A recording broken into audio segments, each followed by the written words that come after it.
Hi, welcome to my channel.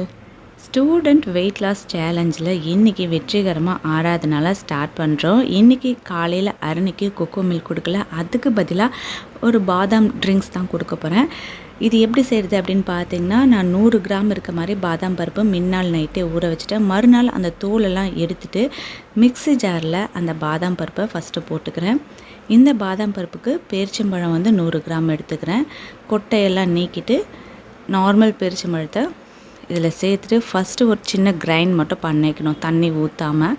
அதுக்கப்புறமா நம்ம ஊற வச்சோம் இல்லையா பாதாம் தண்ணி, அதுவும் அது பத்தலை அப்படின்னும்பொழுது நம்ம திரும்பவும் நார்மல் வாட்டர் சேர்த்து இதை நல்லா ஃபஸ்ட்டு பேஸ்ட்டை அரைச்சிக்கணும். அப்போ தான் நம்ம தண்ணி மிக்ஸ் பண்ண நமக்கு அந்த ட்ரிங்க்ஸ் ஈவனாக இருக்கும். இல்லை அப்படின்னா நமக்கு வாயில் சின்ன சின்ன பீசஸ் மாட்டுறதுக்கான வாய்ப்புகள் இருக்குது. அது மாதிரி நல்லா பேஸ்ட்டை அரைச்சதுக்கப்புறமா நல்லா தண்ணி மிக்ஸ் பண்ணி இதை குடிக்க ஆரம்பிக்கலாம். இன்றைக்கி நான் உபயோகப்படுத்தியிருக்கக்கூடிய இந்த அளவு 4 பேர் குடிக்கிற மாதிரி நான் செஞ்சுருக்கேன். ஒரு ஆள் குடிக்கிறதாக இருந்தால் நீங்கள் ஒரு 25 கிராம் பாதாம் போட்டால் போதும். எங்கள் வீட்டில் 4 பேர் இருக்கும் அப்படின்றனால 4 பேர் குடிக்கிறதுக்காக இந்த ட்ரிங்க் நான் ரெடி பண்ணுறேன்.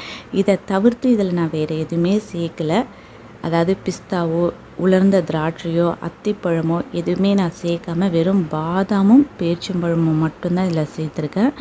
இதுதான் இன்றைக்கி ஹரணி காலையில் ஒரு கிளாஸ் எடுத்துக்க போகிறாங்க. இது ரொம்ப ஹெல்த்தி, பசங்களும் விரும்பி சாப்பிடுவாங்க.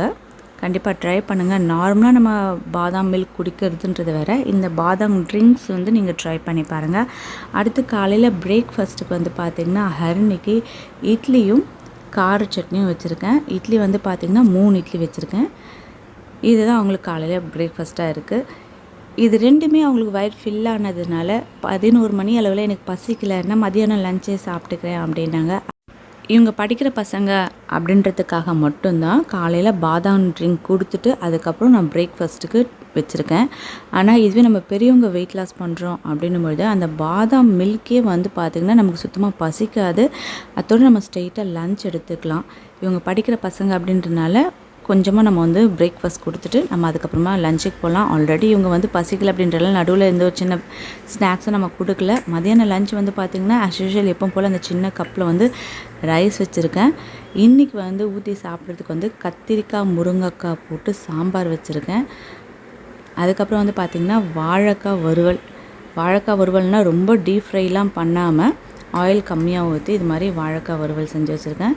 அதுக்கப்புறமா பட்டாணி வேக வச்சு அதை கொஞ்சம் தாளித்து வச்சுருக்கேன். இதுதான் இன்றைக்கி உங்களுக்கு லன்ச் மெனு. இப்போ பார்த்திங்கன்னா வெயில் ஸ்டார்ட் ஆகிடுச்சு அப்படின்னோடனே பசங்க ஏதாவது சில்லுன்னு குடிக்கணும் அப்படின்னு சொல்லிட்டு வெளியே போய் ஏதாவது ட்ரிங்க்ஸ் வாங்கிட்டு குடிக்கிறதோ இல்லைனா வீட்லேயே ஐஸ் வாட்டர் குடிக்கிறதோ இருப்பாங்க. அதெல்லாம் கொஞ்சம் அவாய்ட் பண்ணுறதுக்கு பாருங்கள். முடிஞ்ச அளவுக்கு மோர் கொடுங்க. மோர் பெரும்பாலும் பசங்க விரும்பி குடிக்கல அப்படின்னா லெமன் ஜூஸ் கொடுங்க. லெமன் ஜூஸில் கூட நீங்கள் லெமன் கூட ஒயிட் சுகர் சேர்க்காமல் ஒன்று வெல்லம் இல்லை நாட்டு சக்கரை அது மாதிரி கலந்து கொடுங்க. இல்லைன்னா இளநீர் கொடுங்க. இது மாதிரி அவங்க தாகத்தை தடிக்கணுமே தவிர்த்து வெளியே இருந்து ஆர்டிஃபிஷியலாக வாங்கி எந்த ஒரு ட்ரிங்க்ஸும் குடிக்காத அளவுக்கு பார்த்துக்கிறது ரொம்ப நல்லது.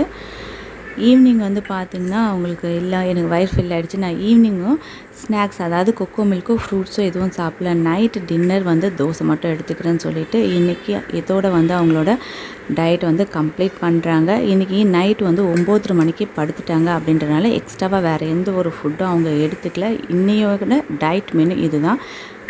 ஹரிணி வெயிட் லாஸ் பண்ணுறேன் அப்படின்னு சொல்லும் பொழுது எனக்கு ஒரு சின்ன டவுட் இருந்தது. நார்மலாக இவ வீட்டில் எனக்கு பிடிக்கல அப்படின்னு சொல்லிட்டானா அந்த பொருளை எக்காரணத்தை கொண்டு சாப்பிடவே மாட்டா. அப்படிப்பட்ட பொண்ணு டயட் இருக்கேன் அப்படின்னு சொல்லும்போது எப்படி இதை மெயின்டைன் பண்ணுவா அப்படின்னு எனக்கு தோணுச்சு. ஆனால் பரவாயில்ல, இந்த ஒரு 3-4 டேஸ்லேயே நான் என்ன ஆகாரம் கொடுக்குறேனோ அதுக்கு மேலே அவள் எடுத்துக்கிறது கிடையாது. இது வேண்டாம் அப்படின்றத ஒதுக்கிறதும் கிடையாது. இது மாதிரி கண்டினியூ பண்ணிட்டு வந்ததுதான் கண்டிப்பாக அவங்களுக்கு வெயிட் லாஸ் ஆகிறதுக்கான வாய்ப்புகள் நிறைய இருக்குது. பார்ப்போம் 1 மந்த் கழித்து அவங்க எவ்வளோ வெயிட் லாஸ் பண்ணியிருக்காங்க அப்படின்றது. இன்றைக்கி இந்த வீடியோ உங்களுக்கு பிடிச்சிருந்தது அப்படின்னா வீடியோக்கு ஒரு லைக் பண்ணிவிடுங்க. இது வரைக்கும் நீங்கள் சப்ஸ்கிரைப் பண்ணாமல் பார்க்குற வியூவர்ஸாக இருந்தால் சப்ஸ்கிரைப் பண்ணி பக்கத்தில் இருக்க அந்த பெல் ஐக்கானும் கிளிக் பண்ணிங்கன்னா ஃப்யூச்சரில் வரக்கூடிய எல்லா வீடியோஸோட நோட்டிஃபிகேஷனும் உங்களுக்கு உடனுக்குடனே கிடைக்கும். தேங்க்யூ.